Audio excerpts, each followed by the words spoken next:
Welcome to February's Tea of the Month video. This is one of the most unique teas that we have ever sent you guys, and we're so excited. This is going to be a very special month.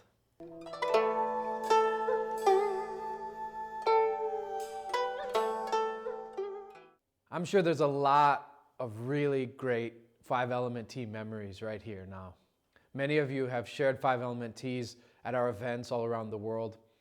I began blending Five Element teas several years ago, at first to preserve and conserve really rare aged vintage pu'er. Aged vintage pu'er is so amazing in flavor, in aroma, and it's also transcendent and meditative to drink these really old teas. They have a wisdom and breadth that just can't be described in words. And I wanted to be able to share that experience, which had been so healing for me, with as many people as possible. But these teas were becoming rarer and more expensive all the time. And so I had the idea to start blending them. At first I was blending them with one other tea or with two other teas. But as I began to work with the blending process, it very quickly became apparent that the blending needed to be done according to the five elements. And that there was a lot more to blending five element tea than just preserving aged pu'er. That these five element teas had a power and a strength of their own, that they were their own experience, and that there was great breadth in drinking them. And that sometimes when it was done just right, the coordination and combination of these five teas actually was more powerful even than the aged tea by itself.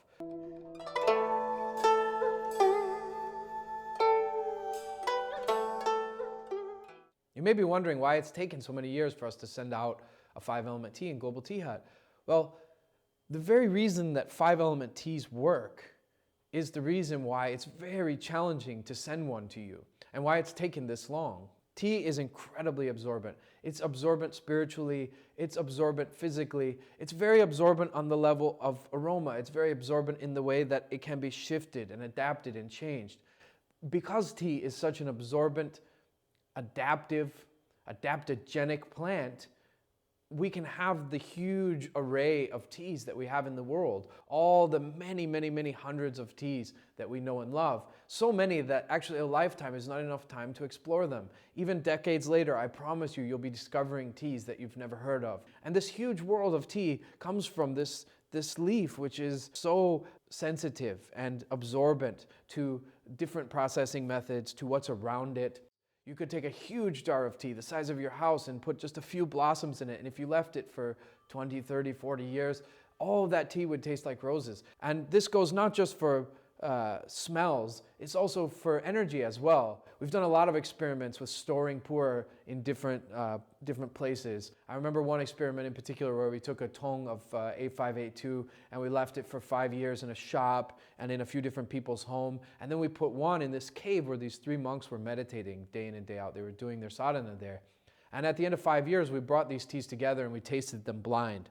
And the first experiment was to see if we could determine which one had been stored with the monks in the cave. And all 40 people present, 100% of them were able to accurately pick the one that had been stored in the cave with the monks. So obviously their energy and their meditation and the mountain itself was changing that tea very differently than the teas that had been stored in the shop or in people's homes.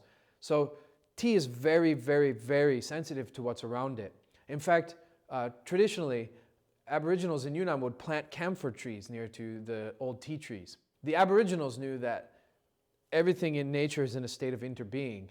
And so anything planted near anything else is going to influence it and change it. So they planted their vegetables in a way that the vegetables and herbs all work together harmoniously, that the nutrients that this one took from the soil, this one gave back, and that they work together to make a more comprehensive nutritional diet for people as well. And the same went for their medicinal herbs. They knew that by planting these herbs near these herbs, that those herbs would change and those herbs would change, and that they were influencing each other. So originally the camphor was planted near to tea to change the frequency both of the camphor and the tea, or to change its medicinal effect. But that practice was continued even into modern times because the camphor was found to keep pests away from the tea, which increased yield. One thing that's really important to remember is that actually all tea is a blend. In the concrete, every tea is a blend. My master always says that the highest gong fu is when you can drink every single leaf, for heaven makes no two leaves alike. That's a very high goal. And part of that saying is to express the fact that we always have room to grow. Until the last day on this earth, we can get better at brewing tea. That's part of what he's saying. But another part of what he's saying is that actually every single leaf is unique. Even on the same tree, the leaves that face the west and the east get different kinds of sunshine in a different spectrum that changes their photosynthesis and changes the chemistry of the leaves. So every tea is a blend. And especially when you have puerh tea where it's living tea, so it's seed propagated, and then every tree is unique. And so even though they grow up on the same mountain, they're very unique and different. And when you mix them together, there's a blend. So teas are all really blends, but they don't feel like blends. They don't taste like blends. A lot of loose leaf puerhs, especially old loose leaf puerhs, are blended. If you go back far enough to the antique era, most of the puerh was single region. And single region tea has come back since the 90s into vogue, and now it's very popular. But in between 1949 and the 90s, when single region tea came back, most puerh teas were blended, and they were blended in factories. So the mao cha, the raw tea, was brought from different mountains, and then it was blended together. And it was blended because this tea had strengths and this tea had weaknesses, and they would put them together to make more ideal cakes and blends of loose leaf tea. So most loose leaf puerhs started out as a blend, but unlike cakes, loose leaf teas don't have a vintage, so people would also add tea to them over time. They would add tea for honest reasons, like improving the tea, and they would add tea for dishonest reasons, like increasing the weight. So they have some old tea, and they add some younger tea or some show tea to it because they want it to weigh more and they want to be able to make more money. So these teas, most of these loose leaf puerhs, aged or not, are blends. They started as blends, and then often teas were added to them over time. So why don't these old loose leaf blends taste like blends? Well, they don't taste like blends for the same reason that makes it challenging, again, for us to create a 5-element blend that we can send to all of you. Tea will absorb what's around it energetically and in aroma as well. So physically, chemically, and energetically, tea is very, very absorbent. And so what that means is when a few teas are blended together, they very, very quickly fuse. For some teas, this happens very quickly. For other teas, it happens very slowly. If it's a good blend that was blended by someone who knows what they're doing, then the teas will fuse very quickly. I was once on a trip with Master Zhou, and he was blending teas, a red mark and a yellow mark, in honor of the anniversary of those famous teas. And it was amazing to see him blend, and then I got to take some of the cakes home, and I remember trying them even a year later and exclaiming in wonder how much they had fused, despite the fact that at the time that he was blending, I felt that they were very, very distinct teas and had so many questions about why he was choosing those particular teas to put together in those cakes. But a year later, already, they had fused together and become one tea. So the energy and the aroma and the flavor of the various leaves will fuse together. And if the teas are absorbent and open, then they'll fuse very fast, really quickly. It can be even in a matter of weeks. So this makes it really challenging to send a 5-element tea. Typically, we blend 5-element teas right before we brew them, because then the elements will be distinct enough that they will all be there. And that's what brings the balance of the 5-element tea together. That's what makes the 5-element tea so special, is that there are 5 unique elements coming together. And they'll fuse in the pot, in the cup, with the hot water and the alchemy, but they'll also remain distinct and separate and carry each of their own elemental frequencies into the blend.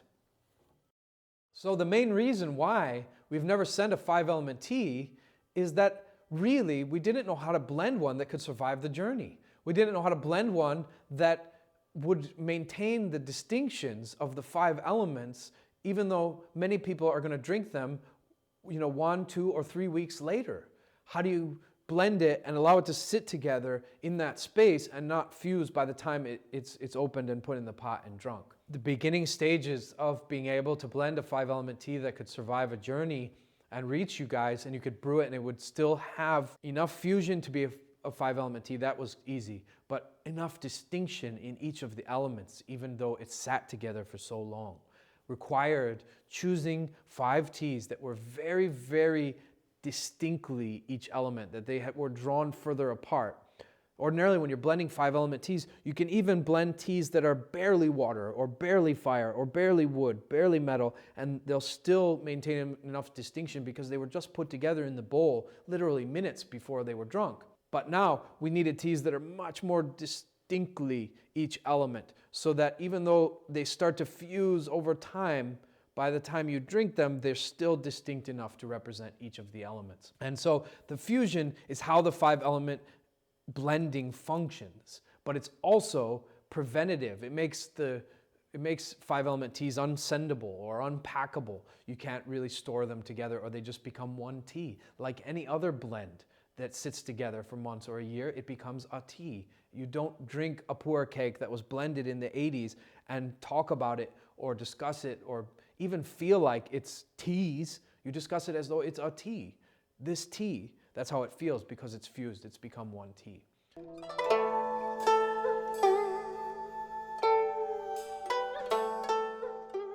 The 5 elements represent the core philosophy for the way that traditional Chinese culture viewed the world, from the way that nature moves to their medicine, to their cosmology, everything. They viewed the world through this lens, and it's a powerful lens. You don't have to view it in competition with a more scientific view of the world. And it helps us to discuss and explore aspects of the world that we couldn't otherwise. So it's a very powerful lens. Most teas aren't really a specific element. They are only an element in a particular configuration. Like, take for example George. George, amongst his 4 friends, he's the wildest of the bunch. He's the fire. He's the one that's constantly getting them in trouble and dragging them out, and he's the really wild one, so he would be the fire in that group. But then one Saturday evening, George goes out with 4 other people, and it just so happens in that group, he's the calmest. He's the most down to earth. He's the earth. He's grounding the group. Those other 4 are much more wild than him. They're partiers. They go nuts. So poor George, he's now the earth in that configuration. So you see, George could be fire, George could be earth. It depends which configuration he finds himself in. And most teas are like that. They could be the wood, they could be the water, they could be the earth, they could be the metal.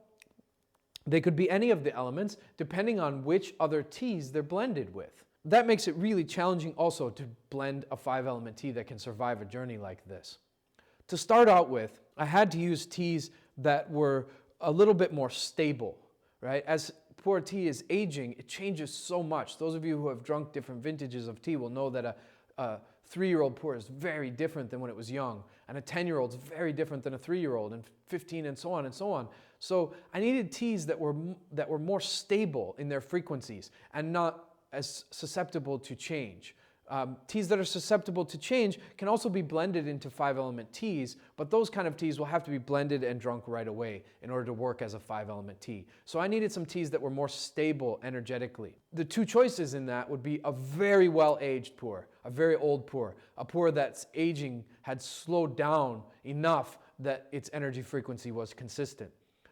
Those teas, of course, are very expensive and very rare, and to be able to send that to so many hundreds of you around the world would make Global Tea Hut just astronomical in cost. So that wasn't really an option. So the other option was to use primarily show tea, because show tea has gone through artificial fermentation. And so because of that artificial fermentation, it is also more stable. Its fermentation process happens slower. So when you get a show tea that has been fermented, especially more heavily, and you age it, it will age much slower than a sheng, especially in the beginning, because its frequency is more stable.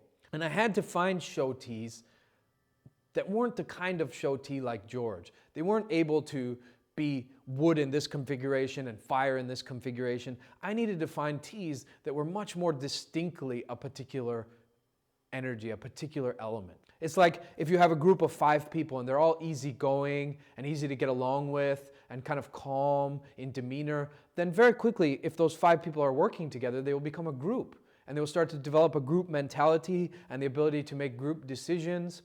But if you get 5 people together who are very, very individualistic and stubborn and have strong egos, and you put them together, it will take a long time for them to figure out how to work as a group. And they'll, even after they start working as a group, they will still maintain their own personal characteristics, their own unique piccadillies and all the things that make them them special characters. And that's the kind of tea that we needed for our 5-element tea if we were going to send it in Global Tea Hut. So that even when they were working together as a group, they would still maintain enough of their own unique distinction and characteristic as an element that we could send this 5-element tea around the world, and even a few weeks later, people could drink it and the elements would be distinct enough that it would be a 5-element tea.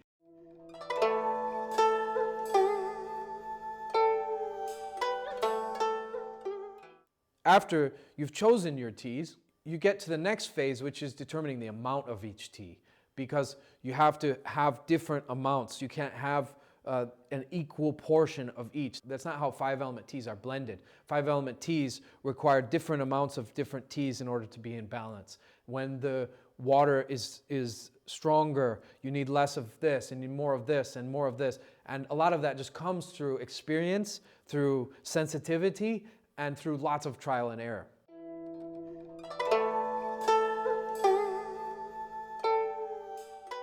So there are many different approaches to blending a 5-element tea depending on what you want to create. But the simplest way to get started, if you want to try your hand at blending 5-element teas, is to follow the natural progression of the 5 elements, which is water, then wood, fire, earth, and metal. That's the way that the elements flow in nature. You could think of it as water goes into the tree and it grows as wood, and then you chop the wood down and burn it, and then you have fire, and then that becomes ash and goes into the earth, and in the earth the metal is forged, and then the metal itself is absorbed and eroded by the water and carried into the wood, and like that is how the elements flow in nature. So the easiest way to get started blending 5-element teas is to start with water. And in the case of 5-element teas, water is the foundation. Water is the tea that's going to hold the other teas. It's going to hold the energy of the other teas. It's the most absorbent of the teas. It has to allow the other teas into it. It kind of creates the fusion that happens in the center, where the 5-element teas all go to meet each other in us and in the pot. So water will always account for the largest percentage of tea in any given 5-element tea blend. The wood is the easiest of the 5 elements to choose. Any tea can really be the wood. And most people, when you're starting out and you're looking for what are the qualities that make a particular tea stand out as wood or water or fire, you have to go to whatever it is you're able to sense. If you're more sensitive and you can feel the energy of teas, then you can go there. But you can start even with physical characteristics. Like, for example, when you're choosing the fire, which tea do you naturally gravitate towards when it's a cold day and you want to warm up on the inside? Which tea makes you feel all warm and cozy on the inside? The same for wood. I'm sure if you've drunk enough Chaud Puerh and Age Puerh, you've got a particular tea that pops right into mind when I say woody. And you think, oh, woody, that one is like a forest. In fact, we have teas that we've named Forest Path or Forest Floor or Forest this or Forest Sass or like a black tea like we sent out in December, Old Grove. The earth in the 5-element blend is the grounding force, right? So if you find that your 5-element blends are very spacey, then of course you want to include more of the earth element. The earth element will ground the blend and keep it down on the earth where tea should be. Tea is like Zen. It needs a foot on the earth and a foot in heaven, right? Tea is the meeting of earth, nature, and heaven and man. And then we come to metal.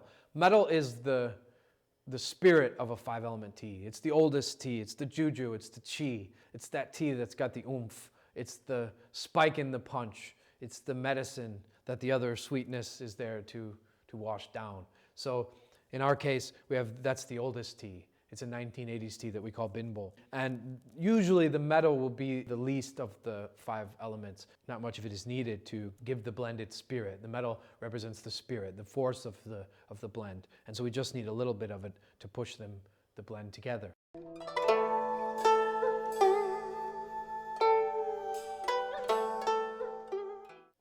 Sometimes tea sessions feel effortless, and other times they feel like a lot has gone into them, into the chashi, into the preparation.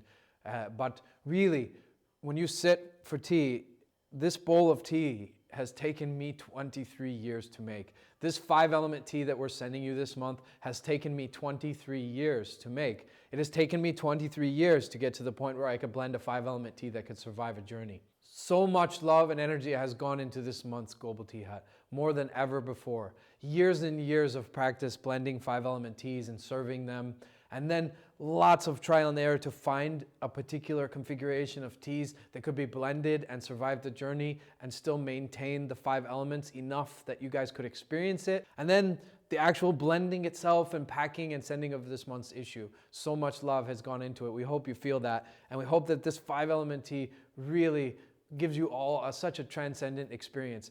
There's really something wonderful about drinking 5-element teas. It brings all the energy to the center, and it creates a real meditative stillness. It can release trauma as the chi begins to flow towards the center. People often release energy that they've been holding, like emotional trauma or physical trauma, and afterwards just emerge with such a nice sense of well-being. We hope that all of you find that meditative stillness, that you find that space where the 5 elements meet inside of you, that light that we all rest in when we're in our true selves. We hope that this month's tea helps to awaken and enlighten all of you and all those who you share this tea with.